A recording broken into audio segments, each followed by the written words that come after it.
Hey everyone, welcome to another edition of Writing Tips. Today what we're going to work on is developing your own interpretation. So if you've been paying attention to our other workshops on writing body paragraphs, this is going to come into the analysis portion of your body paragraph primarily. You'll see what I'm saying. So what I want to do is I'm going to take some responses that were really great from students and also a response that could use a little bit of work. Okay, I call them good and bad just to oversimplify it. Neither of them are bad. But I just want to show you kind of what I'm looking for here. So first of all, an interpretation, what an interpretation is the action of explaining the meaning of something, right? And I want to know what you think the meaning of a particular text is. And something that a lot of students have problems with is actually saying what they think. They want to cling so hard to what other people are saying that oftentimes I have no idea what your opinion is. And that's really difficult. I want to know what you think, okay? And that's what I'm looking for. An explanation or way of explaining. This action is open to a number of interpretations, which is important. There's not necessarily a right or wrong interpretation, especially when it comes to fiction or stories. There's all sorts of different ways that you can take a story, and if you can back it up with text, then you're on the right track, okay? A stylistic representation of a creative work or a dramatic role, two differing interpretations, both bearing the distinctive hallmarks of each writer's perspective. We can have all sorts of ways of looking at a particular work of art, and that's okay. Okay, here's a bad example, and it's not bad, it's just one that needs a little bit of work. In Flannery O'Connor's short story, A Good Man is Hard to Find, she argues through the grandmother's character's interaction with others that the traditions, wealth, family, and values of our social class influence our worldview by shaping the way we think. Now, if you have seen these templates, you're probably in my comp classes, which is great. So you'll know that the red portions here are things that students are entering into the templates. And you'll notice here that there's not a whole lot of red, right? So there's not a whole lot of unique individual thoughts here. And this first sentence, shaping the way we think, is way too general. It's way too general because the prompt is that social class influences our worldview, and you just said it shapes the way we think. It's essentially saying the exact same thing. Be specific. How is it shaping our worldview?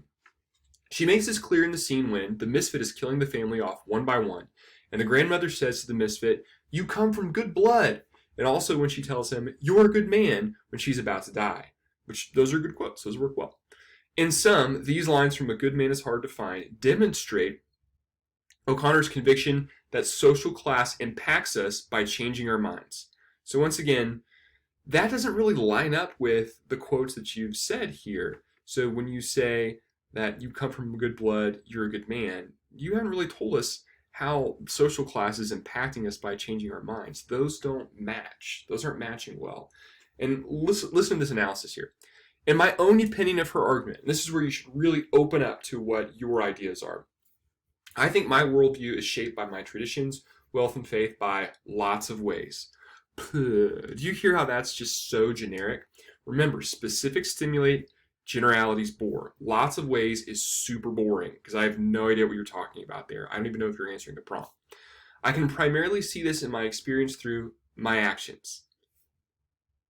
What actions? What are you talking about there? That's so general and so boring. This helps me to understand that our social context is powerful because it makes us think and do certain things. This is the classic example of a student being like, I don't want to give my opinion. I don't want to tell people what I think. So you just kind of do this word soup to where you're like, well, you see, it makes us look at all sorts of different ideas and everybody thinks differently and it all just kind of depends on what you want to do and what you think, and it changes us because that's just what happens in the world, right? It's so safe that it doesn't say anything, right? It's okay. Be dangerous. Assert your opinion. Go out on a limb. Now, the next one I'm going to show you, this student does this. And what they say, it might kind of jar you a little bit, but just hang on and notice the risks that they're taking as a writer, which is excellent, okay? All right. I changed a little bit of it just so it would flow well, and I actually borrowed the same quotes from the first one, which I thought was really interesting that the student kind of used the same words there. In Flannery O'Connor's short story, A Good Man is Hard to Find, she argues through the grandmother's character's interaction with others that the traditions, wealth, faith, values of our social class influence our worldview by shaping the way we think. I changed that a little bit, but that's fine. She makes this clear in the scene when the misfit is killing the family off one by one, change that too. And the grandmother says to the misfit, "You come from good blood." And also when she tells him, "You're a good man," when it is clear that his good blood, good family, and good social standing produced a cold-blooded killer. Now, this student does a great job of explaining the quote. So we see that the grandmother tells this man, "You come from good blood, you're a good man." But the contradiction there is that this guy's a killer. He's not a good man. He's a killer. He's not a good man. Okay, and that's why I really love it, because they explained the quote and they made the quote link up with their analysis. Okay,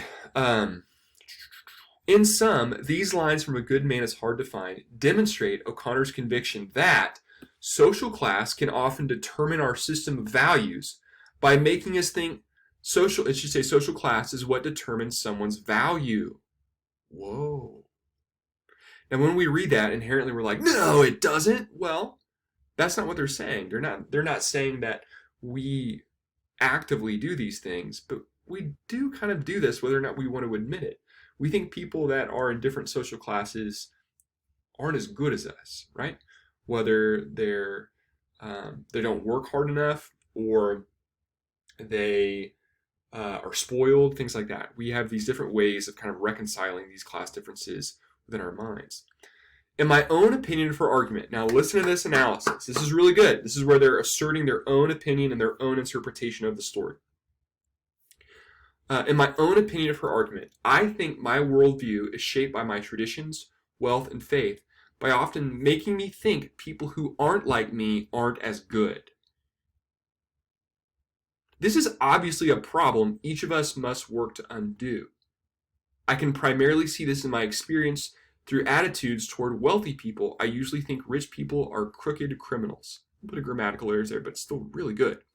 This helps me to understand that our social context is powerful because it makes us assign value to individuals without getting to know them, something we all know inherently is wrong.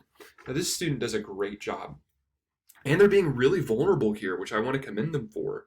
And admitting that oftentimes this student thinks that people of different social classes aren't as good as her or him. And they acknowledge, like, this is wrong. We shouldn't do this. But the fact of the matter is that we do this. And something that I've seen is when I work with dual credit students, when I talk about other districts in their high school, they all kind of had this attitude of like, oh, that's the rich school, or oh, that's the poor school, right? And they don't even realize that they're bringing in a lot of social class judgment into the situation. They don't like a school because they are rich or because they are poor. And that's something I think this student really highlights here. And the key to this story really is all about how we associate goodness to things that we shouldn't associate goodness to, whether that's like faith or social class, things like that. So once again, include your own interpretation. What do you think about these ideas? Be safe, or I'm sorry, you don't have to be safe. Step out, take risks, be a little bit crazy if you need to, and I just want to encourage you to step out on a limb and say what you think. All right, y'all have a great week.